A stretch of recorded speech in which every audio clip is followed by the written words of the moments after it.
Il y a un an, le 21 février 2022, à son bureau, Vladimir Poutine reconnaît l'indépendance des républiques du Donbass.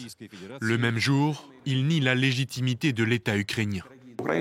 L'Ukraine n'est pas seulement un pays voisin, c'est une partie inaliénable de notre propre histoire, de notre culture et de notre espace spirituel. 3 jours plus tard, les troupes russes envahissent l'Ukraine. Ce mardi, le président russe doit prononcer un discours sur l'état de la nation, son premier depuis avril 2021. Plusieurs thèmes sont attendus. Après avoir subi de nombreux revers, la Russie lance une nouvelle offensive pour marquer le coup du premier anniversaire de la guerre. Moscou a perdu des pans entiers du territoire ukrainien après n'avoir pas réussi à prendre Kiev au début du conflit et subi de lourdes pertes humaines et matérielles.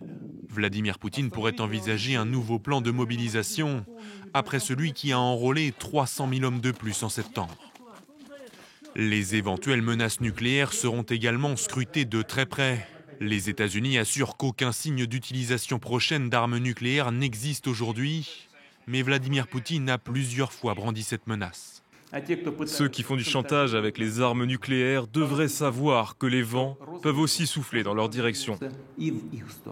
En plus des 4 régions revendiquées par Moscou en septembre après les référendums d'annexion, Vladimir Poutine pourrait allonger la liste des territoires qu'il considère comme appartenant à la Russie. On connaît le narratif russe et la Russie qui se défend contre l'Ukraine qualifiée de nazie. Ce qui importe aujourd'hui, c'est le message et c'est la compétition des messages, la compétition des narratifs.